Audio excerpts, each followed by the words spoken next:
నమస్కారం news vision కు స్వాగతం. ముందుగా ముఖ్య అంశాలు.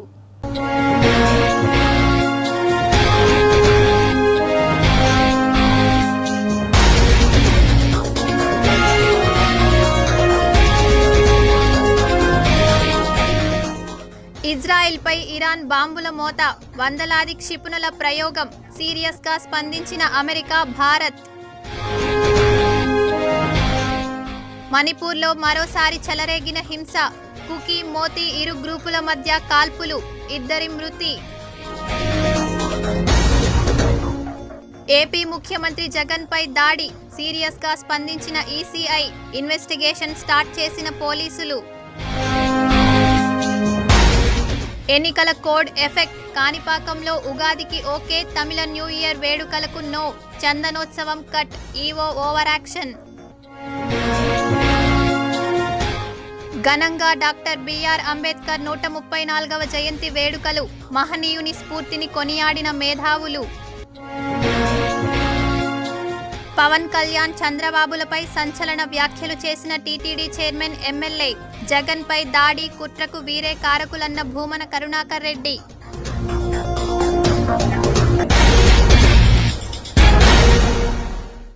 ఇక వార్తల్లోని వివరాలు చూద్దాం. సీఎం జగన్ దాడి ఘటనపై పోలీసులు దర్యాప్తు ముమ్మరం చేశారు. స్కూల్ బిల్డింగ్ పై నుంచే జగన్పై దాడి జరిగిందని ప్రాథమిక అంచనా వేస్తున్నారు. ఘటనా ప్రాంతం సమీపంలోని సీసీ కెమెరాల ఫుటేజ్పై పోలీసులు ఆరా తీస్తున్నారు. స్కూల్ భవనంలో అడుగడుగునా సీసీ కెమెరాలు ఉండగా స్కూల్ బిల్డింగ్ను సిపి కాంతిరాణా పరిశీలించారు. ఘటనా స్థలాన్ని క్లూస్ టీమ్ క్షుణ్ణంగా పరిశీలిస్తున్నారు. ఘటనా స్థలంలో సీసీ ఫుటేజ్ను కూడా పరిశీలిస్తున్నారు. పలువురు అనుమానితులను పోలీసులు విచారిస్తున్నారు. వివేకానంద స్కూల్కు, గంగానమ్మ గుడికి మధ్యలోని చెట్ల దగ్గర నుంచి దాడి జరిపినట్లు ప్రాథమికంగా నిర్ధారణకు వచ్చారు. సీఎం జగన్పై పక్కా స్కెచ్ వేసుకుని దాడికి పాల్పడినట్లు తెలుస్తోంది. అక్కడ పూర్తిగా చీకటిగా ఉండడం, చెట్లు ఉండడంతో నిందితుడు కనిపించలేదు.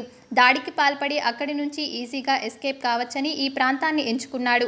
30 అడుగుల దూరం నుంచి బలంగా రాయిని విసిరినట్లు తెలుస్తోంది. ముఖ్యమంత్రి వైఎస్ జగన్ షెడ్యూల్ ప్రకారం శనివారం రాత్రి విజయవాడ చేరుకుంటారని ముందే తెలుసుకున్న అగంతకుడు ఇంతకు తగ్గట్టుగే ముందస్తు కుట్ర ప్రణాళికను సిద్ధం చేసుకున్నాడనే అనుమానాలు వ్యక్తమవుతున్నాయి. బస్సు యాత్ర విజయవాడలోకి శనివారం సాయంత్రం 5 గంటలకు ప్రవేశించింది. బస్సు యాత్ర సాగే మార్గంలో విద్యుత్ సరఫరాను నిలిపివేస్తుండడాన్ని అగంతకుడు ఆసరాగా చేసుకున్నాడు. జగన్పై దాడి ఘటనపై విచారణ చేపట్టినట్టు పోలీసులు. సీఎం జగన్, వేలంపల్లి ఇద్దరికీ తగిలిన రాయి ఒకటేనా లేక వేర్వేరా అనే విషయంపై అధికారులు లోతుగా దర్యాప్తు చేస్తున్నారు. ఇప్పటికే విచారణ కోసం ప్రత్యేక బృందాలను ఏర్పాటు చేశారు. జగన్పై దాడి కేసును డీజీపీ రాజేంద్రనాథ్ రెడ్డి నిరంతరం పర్యవేక్షిస్తున్నారు. ఈ ఘటనపై ఈసీకి సిపి కాంతిరాణా నేడు నివేదిక ఇవ్వనున్నారు. ఏ సమయంలో ఎక్కడ ఎలా జగన్పై దాడి జరిగిందని వివరంగా నివేదిక ఇవ్వనున్నారు. దాడికి పాల్పడిన వారి ఆచూకీ ఇప్పటి వరకు గుర్తించలేదని సమాచారం. సీఎం జగన్పై దాడి చేసిన ప్రాంతంలో పోలీసులు డ్రోన్ విజువల్స్ తీయిస్తున్నారు. ఏరియల్ వ్యూ ద్వారా దాడి ప్రాంతాన్ని ఐడెంటిఫై చేసే ప్రయత్నం చేస్తున్నారు. అన్ని కోణాల్లో విశ్లేషిస్తున్నారు పోలీసులు. విజువల్ అనాలిసిస్ మీద ఫోకస్ పెట్టారు. ఈ విచారణలో పోలీసులకు ఇబ్బందులు ఏర్పడ్డాయని తెలుస్తోంది. బస్సు యాత్ర రూట్లో సీసీటీవీ ఫుటేజ్ సేకరణ సవాలుగా మారినట్లు పోలీసులు చెబుతున్నారు. జగన్ బస్సు యాత్ర నేపథ్యంలో ఆ రూట్లో రోడ్డుకు ఇరువైపులా కలిపే వైర్లను ముందే అధికారులు కట్ చేశారు. సీసీటీవీ వైర్లు, కేబుల్ వైర్లు, విద్యుత్ వైర్లు కట్ చేయడంతో సీసీటీవీ ఫుటేజ్ ఇబ్బందిగా మారింది. నెట్, విద్యుత్ సరఫరా ఉంటేనే డీవీఆర్ ఆన్లో ఉండి సీసీటీవీ ఫుటేజ్ రికార్డ్ అయ్యే అవకాశాలు ఉంటాయి. విద్యుత్ సరఫరా లేకపోవడం, వైర్లు కట్టవడంతో సీసీటీవీ ఫుటేజ్ కష్టంగా మారింది. సామాజిక మాధ్యమాల్లో అందుబాటులో ఉన్న వీడియోల ద్వారా ఆధారాలు సేకరించే ప్రయత్నాలు చేస్తున్నారు పోలీసులు. విద్యుత్, నెట్, సీసీటీవీ కెమెరాల వైర్లను ఉదయం నుంచి ఆయా విభాగాల సిబ్బంది పునరుద్ధరణ చేస్తున్నారు. ఇదిలా ఉండగా సీఎం జగన్పై దాడిని ఎన్నికల సంఘం సీరియస్గా తీసుకుంది. విజయవాడ సిపి కాంతిరాణాను సీఈఓ ఎంకే మీనా నివేదిక కోరారు. సిపి కాంతిరాణా నుంచి ప్రాథమిక సమాచారాన్ని సీఈఓ తీసుకున్నారు. ఏపీలో జీరో వైలెన్స్ ఎన్నికలే టార్గెట్గా పెట్టుకున్న ఈసీ ఏకంగా సీఎం పైనే దాడి జరగడంతో ఈసీ సీరియస్గా రియాక్ట్ అయింది. ఈ క్రమంలోనే నేడు సిపి కాంతిరాణా ఎన్నికల సంఘానికి నివేదిక సమర్పించారు. సీఎం జగన్ మోహన్ రెడ్డిపై దాడిని మంత్రి పెద్దిరెడ్డి రామచంద్రారెడ్డి ఖండించారు. లోకేష్ వ్యాఖ్యలను గమనిస్తే దాడికి వెనుక టీడీపీ కుట్ర ఉందని తెలుస్తోందన్నారు. ప్రజాదరణను చూసి ఓర్వలేక సీఎం వైఎస్ జగన్పై దాడి చేశారని ఆయన పేర్కొన్నారు. చంద్రబాబు, లోకేష్, పవన్ కళ్యాణ్, పురంధేశ్వరి అంతా నైరాశ్యంలో ఉన్నారన్నారు. సిద్ధం సభలు, బస్సు యాత్రలో వస్తున్న ప్రజాదరణను ప్రతిపక్షాలకు మింగుడు పడడం లేదన్నారు. లోకేష్ ట్విట్టర్లో 2019లో కోడికత్తి, 2024లో రాయి దాడి అని పెట్టారని, ఆయన వ్యాఖ్యలు చూస్తుంటే దాడి వెనుక టీడీపీ కుట్ర ఉందని స్పష్టమవుతుందని అన్నారు. ఎవరైనా రాయితో దూరం నుండి ప్లాన్ చేసి కొట్టించుకుంటారా అంటూ ప్రశ్నించారు. అదే రాయిని లోకేష్కి ఇస్తాం, అదే ప్రాంతంలో బస్సు ఎక్కి ఎవరితో అయినా రాయితో కొట్టించుకోవాలని ఎద్దేవా చేశారు. ఇప్పుడు కరెక్ట్గా ప్లాన్ చేసి రాయితో కొట్టించుకోవడం సాధ్యమవుతుందో లేదో తెలుస్తుందన్నారు. ఇలాంటి నీచ వ్యాఖ్యలు చేయడం దురదృష్టకరమన్నారు.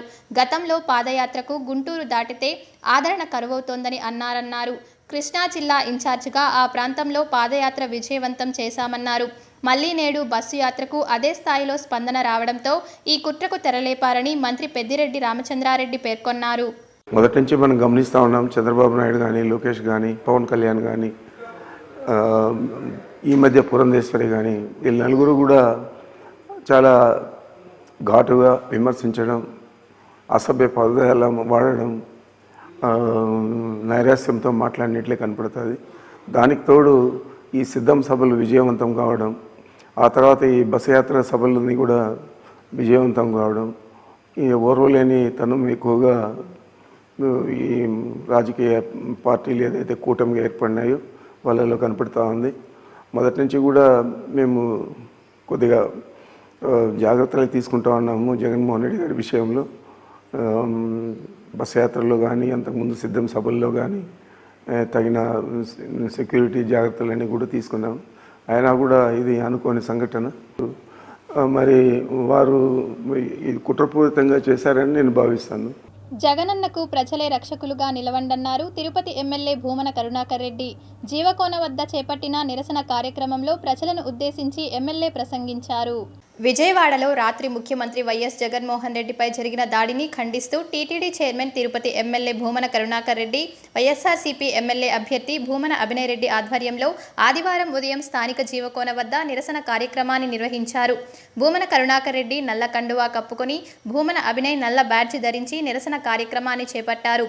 ఈ సందర్భంగా ప్రజలను ఉద్దేశించి భూమన కరుణాకర్ రెడ్డి ప్రసంగించారు. జగనన్నకు హాని జరిగితే సంక్షేమ పథకాలన్నీ ఆగిపోతాయన్నారు. ప్రజలకు మంచి జరగడం ఇష్టం లేకనే వైఎస్ జగన్మోహన్ రెడ్డిపై చంద్రబాబు, పవన్ కళ్యాణ్ హత్యా రాజకీయాలకు పాల్పడుతున్నారని ఆరోపించారు. చంద్రబాబు, పవన్ కళ్యాణ్ హత్యా రాజకీయాలు నశించాలన్నారు. 2-3 నెలల నుంచి జగన్మోహన్ రెడ్డిని అంతం చేస్తామని వీళ్ళిద్దరూ అంటున్నారని తెలిపారు. చంద్రబాబు, పవన్ కళ్యాణ్ చేస్తున్న కుట్రలో ఈ దాడి రిహార్సల్ మాత్రమే అన్నారు. చంద్రబాబు హస్తాలు రక్తసిక్తమైనవే అని, వంగవీటి రంగా హత్య వెనుక చంద్రబాబు నాయుడు ఉన్నాడని తీవ్రస్థాయిలో ధ్వజమెత్తారు. ఇప్పుడు జగన్మోహన్ రెడ్డిని అంతం చేయాలనే లక్ష్యంగా ఈ దాడి చేశారని అన్నారు. 20 ఏళ్ల కిందట చంద్రబాబుపై అలిపిరి దాడి జరిగితే కనీసం తెలుగుదేశం వాళ్ళు కూడా నిరసన చేయలేదన్నారు. దివంగత వైఎస్ఆర్ తాను మాత్రమే అప్పట్లో తిరుపతిలో గాంధీ విగ్రహం వద్ద నిరసన తెలియజేశామని పేర్కొన్నారు. ఈ కార్యక్రమంలో నగర mayor Sirisha, deputy mayor Mudranarayana పాల్గొన్నారు. ఖచ్చితంగా చంద్రబాబు నాయుడు, పవన్ కళ్యాణ్ల యొక్క ఆదేశంతోనే ఈ దాడి జరిగింది. ప్రతిరోజు పవన్ కళ్యాణ్, చంద్రబాబులు తమ ఇష్టం వచ్చినట్టుగా తమ కార్యకర్తలని, తమ గూండాలని రెచ్చగొట్టుతూ జగన్ అంతు చూస్తాం, జగన్ పని అయిపోయింది అని ఈ రకంగా ప్రేలాపనలు ప్రేల్తూ రెచ్చగొట్టడం మూలంగానే నిన్న జగన్మోహన్ రెడ్డి గారి మీద ఈ హత్యాయత్నం జరిగింది. త్రుటిపాటులో జగన్మోహన్ రెడ్డి గారి కన్ను పోయే ప్రమాదం ఏర్పడింది. ఇలాంటి కుత్సిత కపట రాజకీయాలు చేయటంలో నిష్ణాతుడు చంద్రబాబు నాయుడు. ఈ రోజున చంద్రబాబుకు పవన్ కళ్యాణ్ తోడయ్యి మరింతగా రెచ్చిపోయి ఏ ఊరికి వెళ్ళినా జగన్మోహన్ రెడ్డి పని అయిపోయింది, జగన్మోహన్ రెడ్డి అంతు చూస్తాం, ఇదే మాటలతో వాళ్ళ కార్యకర్తలని, ప్రజలని ఇష్టం వచ్చినట్టుగా రెచ్చిపోయే విధంగా ప్రవర్తిస్తూ ఉండటం కారణంగానే ఈ దాడి జరిగింది. ప్రజలు నిరసన వ్యక్తం చేస్తున్నారు. హత్య రాజకీయాలకు పాల్పడేటటువంటి సంస్కృతి కలిగినటువంటి చంద్రబాబు నాయుడు గారి రెచ్చగొట్టేటటువంటి మాటలకు ప్రేరేపితులై వారి వర్గం చేసినటువంటి ఈ దాడిని తెలుగు రాష్ట్ర ప్రజలందరూ కూడా పెద్ద ఎత్తున ఖండిస్తున్నారు. జగన్మోహన్ రెడ్డి గారిని ఎదుర్కొనేటటువంటి సత్తువ లేకనే ఇలాంటి హేయమైనటువంటి చర్యలకు ఆ ప్రతిపక్ష పార్టీలు పాల్పడుతున్నాయి. వీటన్నిటికీ పెద్ద ఎత్తున ప్రజలు జరగబోయేటటువంటి ఎన్నికల్లో బుద్ధి చెప్పబోతున్నారని తెలియజేస్తున్నారు. అంబేద్కర్ వారసుడుగా, పూలే వారసుడుగా ఈరోజు జగన్మోహన్ రెడ్డి గారు ఒక సంక్షేమాన్ని, ఒక సాంప్రదాయాన్ని, సంక్షేమానికి ఈరోజు పాటుపడుతున్న మహానాయకుడు జగన్మోహన్ రెడ్డి గారిని ఈరోజు ఇలాగ రాళ్లతో కొట్టడం అనేది చాలా దుర్మార్గం. ఇది కుట్టుతో కొడుతుంది. ఎందుకంటే చిన్నది కాదండి, రాళ్లతో కొట్టడం అంటే రాయితే చిన్నది కాదు. అంత స్పీడ్తో వస్తే కానీ చిన్న రాయి అంత ఫోర్స్గా వచ్చిందంటే కొంచెం ఒక్క సెంటీమీటర్ కింద దిగి ఉంటే కానీ కళ్ళు పోయేది, కొంచెం సెంటర్ దగ్గర ఉంటే కానీ మెదడు పనిచేయడం ఆగిపోయే పరిస్థితి, బ్రెయిన్ ఎత్తే పరిస్థితి ఉంది. ఇలాంటి దీన్ని తక్కువ చేసి మీడియాగా దీన్ని ప్రచారం చేస్తుంది కొంత మీడియా, కానీ అది చాలా తీవ్రంగా పరిగణించిన విషయం. రాష్ట్ర ముఖ్యమంత్రి వైఎస్ జగన్మోహన్ రెడ్డిపై జరిగిన దాడిని తీవ్రంగా ఖండించారు మంత్రి రోజా. ప్రేమించని హృదయం లేదు. ఎందుకంటే జగనన్న సంక్షేమం ఇవ్వని ఇల్లే లేదు, అన్ని ఇళ్ళకి ఇస్తున్నారు. ప్రతి ఇంట్లో ఎంతమంది ఉంటే ఏ పార్టీ వాళ్ళైనా. మరి అలాంటి వాడిని దేవుళ్లాగా అందరూ ఏ విధంగా ప్రేమిస్తూ అభిమానిస్తుంటే ఈరోజు చూసి సహించలేక ఆయన ఉంటే మనం రాజకీయాల్లో బ్రతికి బట్టకట్టలేమన్న ఆలోచనతో చంద్రబాబు నాయుడు, పవన్ కళ్యాణ్ ఈరోజు కుంటిల రాజకీయాలు చేసి కరెంట్ ఆపించి మరి టార్గెట్ చేయడం మనం అందరం కూడా గమనిస్తున్నాం. సో ఈ రాష్ట్రంలో ఉన్న అందరూ కూడా సంసిద్ధులు అవ్వాలి. జగనన్నని రెండవసారి ముఖ్యమంత్రిగా తిరుగులేని మెజార్టీతో గెలిపించుకొని ఈ తప్పుడు మనుషుల్ని, చంద్రబాబు నాయుడు, పవన్ కళ్యాణ్ లాంటి తప్పుడు మనుషుల్ని, ప్రజలకి ఏమీ చేయని వాళ్ళని, ప్రతిపక్షాల్లో ఉంటూ ప్రజలకి అండగా నిలబడకుండా ప్రజలకి మంచి చేసే జగన్ లాంటి వాళ్ళని టార్గెట్ చేసే వాళ్ళని బుద్ధి చెప్పాలని కూడా కోరుకుంటున్నాం. చంద్రబాబు నాయుడు దౌర్జన్యాలు, ప్రజాస్వామ్యం. మీ అందరి రాకతో తిరుమలలో పార్టీ మరింత బలపడిందని తిరుపతి వైసీపీ శాసనసభ అభ్యర్థి భూమన అభినయ్ రెడ్డి ఆశాభావం వ్యక్తం చేశారు. జరిగే ఎన్నికలు లోకల్ వర్సెస్ నాన్ లోకల్కు జరుగుతున్నాయని, లోకల్ అయిన తనకు ఓటు వేసి గెలిపిస్తే నిత్యం అందుబాటులో ఉండి తిరుమల వాసుల సమస్యలు పరిష్కరిస్తానని, నాన్ లోకల్ పర్సన్ కూటమి అభ్యర్థి అయిన ఆరణి శ్రీనివాసులకు ఓటు వేస్తే ఏ చిత్తూరుకో బెంగుళూరుకో వెళ్లాల్సిన అవసరం ఏర్పడుతుందని, విఘ్నులైన ఓటర్ మహాశ్రేయులందరూ ఆలోచించి స్థానికుడుకు ఓటు వేస్తే నిత్యం అందుబాటులో ఉండి సమస్యలను పరిష్కరించడమే కాకుండా తిరుమల తిరుపతి దేవస్థానంను అభివృద్ధి చేసి చూపుతానని పేర్కొన్నారు. తిరుమల నుండి ప్రవీణ్ రాయల్ ఆధ్వర్యంలో పెద్ద ఎత్తున స్థానికులు విచ్చేసి భూమన అభినయ్ రెడ్డి సమక్షంలో పార్టీ కండువా కప్పుకున్నారు. ఈ సందర్భంగా ఆయన పార్టీలో సముచిత స్థానాన్ని కల్పిస్తామని హామీ ఇచ్చారు. కాణిపాకం శ్రీ వరసిద్ధి వినాయక స్వామి దేవస్థానంలో రిటైర్డ్ అయిన ఉద్యోగికి అక్రమంగా జీతాలు చెల్లింపు విషయంలో ఆలయ ఉన్నతాధికారులు తాము తప్పించుకునేందుకు క్రింది స్థాయి ఉద్యోగులను బలిపశువులను చేస్తున్నారని ఆరోపణలు వ్యక్తమవుతోంది. సత్య ప్రమాణాలకు నిలయమైన స్వయంభు శ్రీ వరసిద్ధి వినాయక స్వామి ఆలయ దేవస్థానంలో విధులు నిర్వర్తిస్తున్న ఓ భజంత్రి వెంకటరమణ అనే ఉద్యోగి పదవీ విరమణ చేసిన తర్వాత కూడా అతన్ని 16 నెలల పాటు ఉద్యోగంలోకి కొనసాగిస్తూ సుమారు 8 లక్షల రూపాయలు అక్రమంగా జీతాలు చెల్లించిన సంఘటన ఇటీవల వెలుగులోకి రావడంతో సంచలనం రేకెత్తించింది. రాష్ట్ర దేవాదాయ శాఖ ఉన్నతాధికారులు ఆలయ అధికారులపై సీరియస్ కావడంతో ఆలయ అధికారుల చర్యలకు ఉపక్రమించారు. ఈ నేపథ్యంలో ఆలయ అధికారులు చేపట్టిన చర్యలు పలు విమర్శలకు తావిస్తోంది. సాధారణంగా దేవస్థానంలో ఏదైనా ఫైల్ ముందుకు కదలాలంటే సంబంధిత గుమస్తా నోట్ ఫైళ్లు సిద్ధం చేస్తుంటారు. అనంతరం నోట్ ఫైల్ సక్రమంగా ఉన్నది లేనిది సంబంధిత సూపరింటెండెంట్ ఏఈఓ పరిశీలించి సంతకం చేసిన అనంతరం ఈఓకు వెళుతుంది. ఈ మేరకు ముఖ్యంగా ఉద్యోగులకు జీతభత్యాల చెల్లింపు విషయంలో మరింత జాగ్రత్తలు తీసుకోవాల్సిన అవసరం ఉంది. అయితే అవి ఏవీ పట్టించుకోకుండా కాంట్రాక్ట్ ఉద్యోగి సిద్ధం చేసిన ఫైల్ను ఆలయ అధికారులు నిర్లక్ష్యంగా పరిశీలించకుండానే సంతకం చేసి 16 నెలల పాటు సదరు ఉద్యోగికి జీతాలు చెల్లించారు. ప్రముఖ దేవస్థానం కాణిపాకంలో అవినీతి అక్రమాలు జరగకుండా ఆర్థికపరమైన అంశాలను ముందుగా పరిశీలించేందుకు ప్రీ ఆడిట్ కూడా దేవస్థానంలో కొనసాగుతోంది. అయితే వీరందరి కన్నుగప్పి ఆ ఉద్యోగి 16 నెలల పాటు జీతాలు తీసుకోవడం గమనార్హం. అయితే రిటైర్డ్ అయిన ఉద్యోగి దేవస్థానం మోసం చేసి జీతభత్యాలు తీసుకుంటున్నారా, లేక అందరి సహకారంతోనే 16 నెలల పాటు జీతభత్యాలు రిటైర్డ్ అయినా కూడా తీసుకున్నారా అనేది ప్రశ్నార్థకంగా తయారైంది. గణనాథుని నిత్య కైంకర్యాలకు ఎన్నికల కోడ్ అడ్డు రావడంతో తమిళ సంవత్సరాది రోజున చందనాలంకారం కట్ చేశారు అధికారులు. ఎన్నికల కోడ్ అమలంటూ స్వామివారికి జరిగే నిత్య కైంకర్యాలు కూడా జరగకుండా ఆలయ అధికారులు అడ్డుపుల్లలు వేసిన ఘటన సత్యప్రమాణాలకు నిలయమైన కాణిపాకం శ్రీ వనసిద్ధి వినాయక స్వామి ఆలయంలో చోటు చేసుకుంది. ఆలయంలో ప్రతిరోజు ఉదయం నుంచి రాత్రి వరకు పలు రకాల ఆర్జిత సేవా కార్యక్రమాలు జరుగుతుంటాయి. అలాగే ఉభయదారుల సహకారంతో ముఖ్యమైన రోజుల్లో పలు రకాల కార్యక్రమాలను స్వామివారికి నిర్వహిస్తుంటారు. ఇందులో భాగంగా ఆలయంలో తమిళ నూతన సంవత్సర వేడుకలను దేవస్థానంలో నిర్వహించడం ఎంతో కాలం నుంచి ఆనవాయితీగా వస్తోంది. ఈ మేరకు ప్రతి సంవత్సరం ఏప్రిల్ 14న కాణిపాకంకు చెందిన దివంగత రాజిమాణిక్యం అండ్ సన్స్ ఉభయదారులుగా ఈ వేడుకలు నిర్వహిస్తుంటారు. ఈ వేడుకల్లో జిల్లా నలుమూలల నుంచి కాకుండా సరిహద్దులో ఉన్న తమిళనాడు నుంచి పెద్ద ఎత్తున భక్తులు వేడుకల్లో పాల్గొని స్వామివారిని దర్శించుకుంటున్నారు. ఈ మేరకు ఉభయదారులచే ఆలయంలో స్వామివారి మూల విరాట్కు పంచామృతాభిషేకం, చందనాలంకారం నిర్వహించడంతో పాటు ఆలయాన్ని పలు రకాల పుష్పాలతో అలంకరిస్తుంటారు. అలాగే రాత్రి స్వామివారికి గ్రామోత్సవం నిర్వహిస్తుంటారు. ఈ మేరకు ఉత్సవ ఉభయదారులు వేడుకల నిర్వహణకు ఏర్పాట్లు చేసుకుని ఆలయ అధికారులకు అనుమతి కోసం దరఖాస్తు చేసుకున్నారు. అయితే ఎన్నికల కోడ్ అమల్లో ఉన్నందున స్వామివారికి అభిషేకాలు నిర్వహించుకోవడానికి మాత్రం అనుమతిస్తూ చందనాలంకారం నిర్వహించరాదని ఆలయ అధికారులు అడ్డుకట్ట వేసినట్లు తెలుస్తోంది. దీంతో చేసేదేమీ లేక ఉత్సవ ఉభయదారులు స్వామివారికి అభిషేకంతో సరిపెట్టుకోవాల్సిన పరిస్థితి ఏర్పడింది. ఆలయ అధికారుల పనితీరు పట్ల తమిళ భక్తులు నిరసన వ్యక్తం చేస్తున్నారు. అలాగే తమ మనోభావాలు దెబ్బతీసే విధంగా ఆలయ అధికారులు వ్యవహరించారంటూ భక్తులు ఉభయదారులు ఆరోపిస్తున్నారు.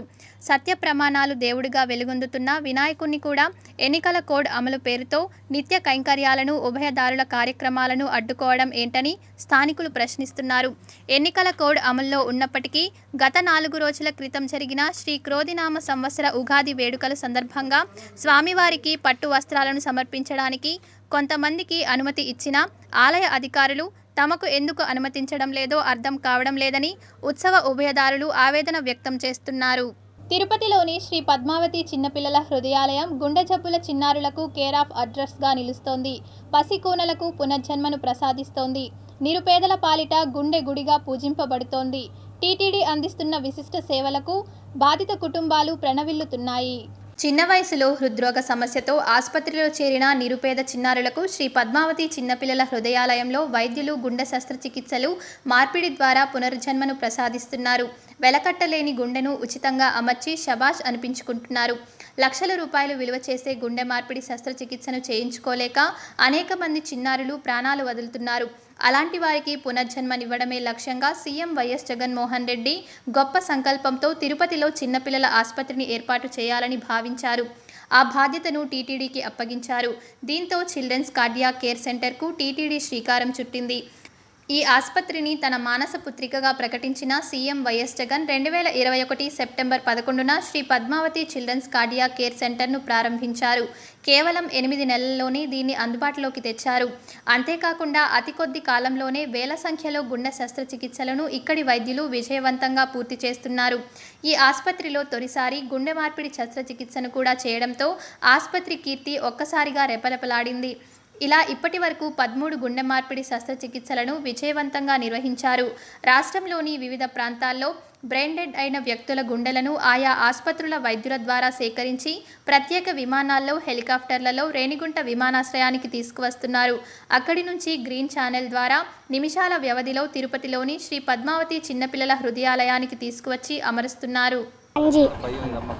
మేము మా ఊరు ఇచ్చి వచ్చినాం. మాకాపురం 5 రోజులు ఉన్నాం. 5 రోజులు చేసింది, బాగా చేసింది. ఆరోగ్యం నాకు బాగుంది. ఇంత గుండెకి ఆప్షన్ చేసింది. జరిగింది. ఇక్కడ 1 రూపాయి డబ్బులు తీసుకోలేదు, 1 రూపాయి ఖర్చు అవ్వలేదు. ఆరోగ్యశ్రీ మీద మాకు చాలా అద్భుతంగా చేశారు ట్రీట్మెంట్. ఏ ప్రాబ్లం లేదు సార్, బాగా చూశారు. ఇప్పుడు చెకప్ల కోసం మళ్ళీ వచ్చాం సార్. గుండెకి హోల్స్ ఉన్నాయి, హోల్స్ ఉంటే సర్జరీ చేశారు. చేసేసి ఇప్పుడు 15 రోజులు అవుతుంది సార్. మళ్ళీ చెకప్ల కోసం వచ్చాం. చాలా బాగా చూస్తున్నారు సార్. డాక్టర్స్ కానీ స్టాఫ్స్ కానీ చాలా చక్కగా చూస్తారు సార్. వాళ్ళు కూడా పేషెంట్ కూడా బాగా చూసుకుంటారు సార్. సొంత బిడ్డలా చూసుకుంటారు సార్. ఇక్కడ ఏమాత్రం ప్రాబ్లం లేకుండా చాలా చక్కగా చూసుకుంటారు సార్ వీళ్ళు. ఈ నేపథ్యంలో టీటీడీ ఆధ్వర్యంలో పనిచేస్తున్న శ్రీ పద్మావతి చిన్నపిల్లల హృదయాలయాన్ని ఉత్తమ పీడియాట్రిక్ కార్డియాక్ సెంటర్గా గుర్తించి Asia today research and media సంస్థ ప్రైడ్ ఆఫ్ నేషన్ అవార్డును ఇటీవల ప్రకటించింది. ఇటీవల హైదరాబాద్లో జరిగిన కార్యక్రమంలో తెలంగాణ గవర్నర్ తమిళిసై చేతుల మీదుగా ఆసుపత్రి director doctor N Srinath Reddy ఈ అవార్డును అందుకున్నారు. ఈ ఆసుపత్రిలో అత్యాధునిక వైద్య సదుపాయాలతో మెరుగైన శస్త్రచికిత్సలను అందిస్తున్నారు. ప్రముఖ గుండె సంబంధిత వైద్య నిపుణులు, ఇతర వైద్య సిబ్బందితో పాటు echo scanning, medical lab, x-ray, cath lab, advance lab అందుబాటులో ఉన్నాయి. దేశంలోని ప్రముఖ చిన్నపిల్లల గుండె వైద్య నిపుణులు శ్రీ పద్మావతి చిన్నపిల్లల కార్డియాక్ కేర్ సెంటర్కు వచ్చి తమ సేవలను అందిస్తున్నారు. అభం శుభం తెలియని ఏ పసిబిడ్డ కూడా గుండె సంబంధిత వ్యాధులతో బాధపడకూడదు. వ్యాధి బారిన పడ్డా నా బిడ్డను కాపాడుకోలేకపోయాననే వేదన ఏ ఒక్కరూ పడకూడదు. అందుకు ఎంత ఖర్చైనా ప్రభుత్వమే భరించాలి. ఆ బాధ్యత నాది అంటూ చిన్నపిల్లల గుండె సంబంధిత చికిత్సలను ఆరోగ్యశ్రీలో చేర్చి ప్రముఖ ఆసుపత్రుల్లో అందించేలా దివంగత వైఎస్ఆర్ కృషి చేశారు. 2003లో చెప్పిన ఆ మాటలను కార్యరూపం దాల్చేలా 2004లో నిర్ణయం తీసుకుని పసిగుండెలకు స్వాంతన చేకూర్చారు. ఆ తర్వాత వారి సంకల్పానికి 2021లో ఆయన తనయుడు వైఎస్ జగన్ ఆలోచన తోడైంది. దీనికి టీటీడీ కొండంత అండగా నిలిచింది. సీఎం జగన్ ఆదేశాలతో ఆసుపత్రిని అందుబాటులోకి తీసుకురావడానికి టీటీడీ అప్పటి EO doctor KS Jawahar Reddy, ప్రస్తుత ఈవో ఏవి ధర్మారెడ్డి, ఆసుపత్రి డైరెక్టర్ డాక్టర్ శ్రీనాథ్ రెడ్డి ఇందుకు ఎంతో కృషి చేశారు. ఆసుపత్రి నిర్వహణ, వైద్య సదుపాయాల కోసం 25 కోట్ల రూపాయలను టీటీడీ విడుదల చేసింది. 2022, 23, 24 వార్షిక ఏడాదుల్లో ప్రాణదాన పథకం ద్వారా వైద్య ఖర్చుల కోసం 15 కోట్ల చొప్పున నిధులు విడుదల చేసి టీటీడీ పెద్దన్న పాత్ర పోషించింది. చిన్నారి గుండెలకు శ్రీవారి అభయం తోడవడంతో అనతి కాలంలోనే మంచి గుర్తింపు లభించింది. మరోవైపు ఆసుపత్రిలో శస్త్రచికిత్సలు ప్రారంభమైన నెలల వ్యవధిలోనే ఇక్కడి వైద్య సేవలను గుర్తించిన దాతలు స్వచ్ఛందంగా విరాళాలను ఇవ్వడానికి ముందుకొస్తున్నారు. శ్రీ వెంకటేశ్వర ఆపన్న హృదయం స్కీమ్ ద్వారా వచ్చే మొత్తాన్ని ఇక్కడి పిల్లల వైద్యం కోసం ఖర్చు చేయాలని టీటీడీ నిర్ణయించింది. ఈ మేరకు టీటీడీ ఇచ్చిన పిలుపునకు వివిధ రాష్ట్రాలకు చెందిన 150 మందికి పైగా దాతలు ముందుకొచ్చారు. 1,00,000 నుంచి 10 లక్షల వరకు ఈ స్కీమ్లో జమ చేశారు. ఈ పథకం కింద 1,00,000 పైన ఇచ్చే భక్తులకు వీఐపీ బ్రేక్ దర్శన సదుపాయం టీటీడీ కల్పిస్తోంది. మరింత మంది దాతలు ముందుకొచ్చి చిన్నారి గుండెలకు అండగా నిలవాలని టీటీడీ పిలుపునిచ్చింది. స్వాతంత్ర్యం తరువాత భారతదేశాన్ని సరైన దిశలో ముందుకు నడిపించడంలో అంబేద్కర్ కీలక పాత్ర పోషించారని, ఆ మహనీయుని ఆశయ సాధనకు ప్రతి ఒక్కరూ కృషి చేయాలని పలువురు ఆకాంక్షించారు. భారత రాజ్యాంగ నిర్మాత బాబాసాహెబ్ ఫాల్కే అవార్డు గ్రహీత డాక్టర్ బిఆర్ అంబేద్కర్ 133వ జయంతి సందర్భంగా తిరుపతి, చిత్తూరు జిల్లాల్లో వాడవాడలా వేడుకలను ఘనంగా నిర్వహించారు. అధికార, అనధికార, రాజకీయ, సామాజికవేత్తలు, ప్రజా సంఘాల నాయకులు, స్వచ్ఛంద సంస్థల ప్రతినిధులు అంబేద్కర్ విగ్రహానికి, చిత్రపటాలకు పూలమాలలు వేసి ఘనంగా నివాళులు అర్పించారు. ఈ భారతదేశంలో ప్రతి ఒక్కరూ చేసుకునే పండుగ రోజు అంబేద్కర్ గారు పుట్టినరోజు. అందరికీ శుభదినము. ఈరోజు ఇంత కోలాహలంగా ఉన్నదనేసి అంటే దీనికంతా కారణం ఆ మహానుభావుడు. ఎంటర్ భారతదేశంలో పుట్టిన ప్రతి జీవరాశుల కాడి నుంచి ప్రతి ఒక్కరు కూడా ఈరోజు ఇంత ఫ్రీడాన్ని వెలగపుచ్చుతున్నారంటే, చట్టానికి గౌరవం ఇస్తున్నారంటే, న్యాయ వ్యవస్థకు గౌరవం ఇస్తున్నారంటే ఆయన తీసుకొని వచ్చిన ఏదైతే ఉందో సంస్కరణలు కానీ, ఆయన తీసుకొని వచ్చిన చట్టాలు కానీ, ఆయన రచించినటువంటి రాజ్యాంగం కానీ. లండన్ స్కూల్ ఆఫ్ ఎకనామిక్స్లో PhD చదువుకొని బరోడా మహారాజు కేవలం 25 రూపాయల స్కాలర్షిప్తోనే ఒక అత్యంత దిగువ స్థాయి నుంచి వచ్చి అతి ఉన్నతమైన స్థాయికి వెతికినటువంటి అంబేద్కర్ ఐడియాలజీ ఈరోజు పేద బడుగు బలహీన వర్గాలందరూ కూడా క్షేమంగా, సంతోషంగా, దేశం కూడా ఈరోజు భారతదేశం కూడా మోడీ గారి అడుగుజాడల్లో 11వ స్థానం నుంచి ఈరోజు 5వ ఆర్థిక వ్యవస్థగా ఎదుగుతుందంటే అది అంబేద్కర్ గారు ఇచ్చినటువంటి స్ఫూర్తి. ప్రపంచంలోనే మన రాజ్యాంగానికి ఉన్నంత పవిత్రత ఏ రాజ్యాంగానికి లేదు. అలాంటి రాజ్యాంగాన్ని రచించిన దేవుడు అంబేద్కర్ గారు. ఆయన ఐడియాలజీతో ఈరోజు మనమందరూ నేటి యువత స్ఫూర్తితో, ఆయన స్ఫూర్తితో మనమందరూ మన దేశ అభివృద్ధికి పాటుపడాలని. అంబేద్కర్ 133వ జయంతి ఉత్సవాలు తిరుపతిలో ఘనంగా వైఎస్ఆర్సీపీ శ్రేణులము ఘనంగా జరుపుకున్నాము. ఆయన సూచించిన ఆశయాలని, ఆయన నడిపించిన బాటలో నడిచి ప్రతి ఒక్క యువత, బడుగు బలహీన వర్గాలు ప్రతి ఒక్కరూ అంబేద్కర్ గారి అడుగుజాడలు నడిచి ఆయన ఆశయాలను కొనసాగిస్తామని ఈ సందర్భంగా తెలియజేస్తున్నాం. అదే రకంగా ఆయన ఏ ఆశయంతో అయితే ఈ రాజ్యాంగాన్ని రాసి భారత ప్రజలకు అంకితం ఇచ్చాడో ఆ రాజ్యాంగం యొక్క స్ఫూర్తి కూడా ఈరోజు దెబ్బతినేటువంటి పరిస్థితి కనిపిస్తోంది. ఆ రాజ్యాంగాన్ని ఈరోజు కాపాడుకోవాల్సినటువంటి అవసరం ఈరోజు భారత ప్రజానీకం పైన ఉంది. అదే మనం ఆయనకు ఇచ్చేటటువంటి ఘనమైన నివాళి అని. ఏప్రిల్ 14న ప్రతి సంవత్సరం కూడా కార్యక్రమాలు నిర్వహిస్తూ ఉంటాం. కింద సంవత్సరం దీని మీద సెమినార్ కూడా జరిపాం. ఈ సంవత్సరం కూడా జరపాలని అనుకున్నాం, కానీ అనేక కార్యక్రమాలు ఒకేసారి వచ్చాయి. నేడే అన్ని రాజ్యాల ఉగాది అంటే సంవత్సరారంభం అవ్వడం చేత ఈ కార్యక్రమం కొంచెం ముందుకు మేము మరలా చేస్తాం. శ్రీ పద్మావతి మహిళా విశ్వవిద్యాలయంలో ఈరోజు 133వ జన్మదినోత్సవాన్ని, అంబేద్కర్ గారి జన్మదినోత్సవాన్ని మేము జరుపుకుంటున్నాము. ఇందుకు మరొక ప్రత్యేకత కూడా ఉంది. ఇదే రోజు మా యూనివర్సిటీ ఫౌండేషన్ డే. ఆనాటి ముఖ్యమంత్రి గారు దివంగత ఎన్టీ రామారావు గారు మహిళా యూనివర్సిటీని ఆంధ్రప్రదేశ్లో ప్రప్రథమంగా స్థాపించారు. అది ఆ foundation day plus Ambedkar birthday రెండు ఒకే రోజు రావడం ఎంతో చాలా మేము అదృష్టంగా భావిస్తున్నాము. అన్ని మీటింగుల్లో కూడా సభ్యులకు పాత్ర జస్ట్ సలహా ఇవ్వడం వరకే, కానీ చైర్మన్కు చాలా కష్టంగా ఉంటుంది. ఆ డ్రాఫ్టింగ్ అంతా మొత్తం చైర్మన్ చేయాలి. చేసిన తర్వాత అది పై వారికి సబ్మిట్ చేయాలి. సిమిలర్లీ డ్రాఫ్టింగ్ కమిటీలో కూడా అంతే. సో కృష్ణసాగర్ అయ్య గారు కావచ్చు, కే మున్షి కావచ్చు, చాలా మంది లండన్కి వెళ్ళి వాళ్ళు అప్పటికే బాధిస్తారు. ఆ రాజ్యాంగం అనేటువంటి ఏక సూత్రం మీద మన మొత్తము పరిపాలన జరుగుతోంది. మనము ఈ రాజ్యాంగం ఎంత బలీయమైనది అంటే కరోనా లాంటి పెద్ద ఉత్పత్తి వచ్చినప్పుడు పెద్ద పెద్ద దేశాలు అల్లాడిపోవడం, కొన్ని దేశాలు అసలు పూర్తిగా దివాలా తీయడం జరిగినాయి. ఆ రాజ్యాంగ బలం మీద జరిగిన పాలన వల్లే మనం ఈ మాత్రం కనీసం కూర్చొని దేశాన్ని నడుపుకోగలుగుతున్నాం. అలాగే బడుగు బలహీన వర్గాల ఆశాజ్యోతి. సో మన దేశానికి చాలా మంచి పేరు తీసుకొచ్చారు. భారతరత్న భరతమాత ముద్దు బిడ్డ. సో ఈరోజు ఈ జయంతి కార్యక్రమంలో నేను పాల్గొనడము చాలా సంతోషంగా ఉంది. సో ఆయనకు ఆయన చేసిన సేవలను మనం ఒకసారి స్మరించుకుంటూ ఆయన ఆశయాల్లో, ఆయన అడుగుజాడల్లో సో అందరూ కూడా నడవాలని, సో ఏ విధంగా అయితే మనము జాతీయ పండుగలు సెలబ్రేట్ చేసుకుంటామో మగువలు మెచ్చే వివిధ రకాల వస్త్రాలను తక్కువ ధరలో నాణ్యత, మన్నిక కలిగిన వస్త్రాలను అందిస్తున్నట్లు తిరుపతి కళాంజలి షోరూం నిర్వాహకులు తెలిపారు. ఆద్యంతం అలరించే అందం, సాంప్రదాయ సౌందర్యం, ఆకర్షించే అధునాతన వైవిధ్యం, ఊహల వర్ణాలు, సౌకర్యవంతమైన సొగసుల సరికొత్త వస్త్రాలను తెలుగు సంవత్సరాది ఉగాదిని పురస్కరించుకొని తిరుపతి రేణుగుంట రోడ్డులోని కళాంజలి షోరూంలో మార్చి 16 నుంచి ఏప్రిల్ 31 వరకు ఒకటి కొనండి మరొకటి పొందండి ఆఫర్ను అందుబాటులోకి తీసుకొచ్చారు. వీటిలో కంచిపట్టు, ఉప్పాడ, ఆరణి, ఇక్కట్, కోయంబత్తు, ధర్మవరం, వెంకటగిరి వస్త్రాలను అందుబాటులో ఉంచారు.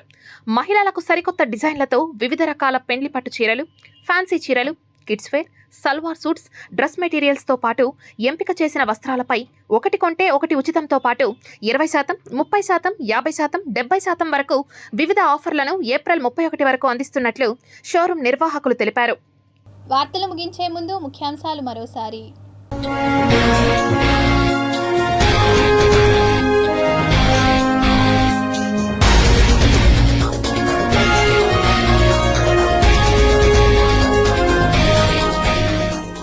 ఇజ్రాయెల్పై ఇరాన్ బాంబుల మోత, వందలాది క్షిపణుల ప్రయోగం, సీరియస్గా స్పందించిన అమెరికా, భారత్.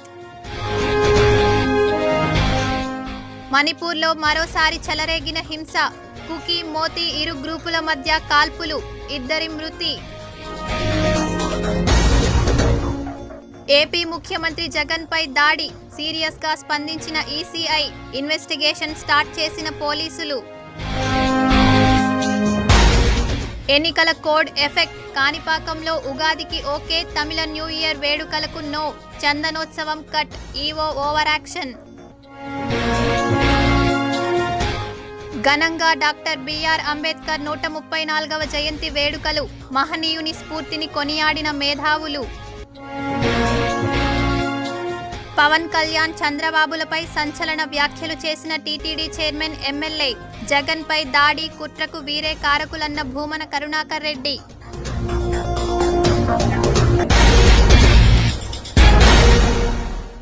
ఈ వార్తలు ఇంతటితో సమాప్తం. సమగ్ర సమాచారంతో న్యూస్ విషన్లో మళ్ళీ కలుద్దాం. అంతవరకు సెలవు. నమస్కారం.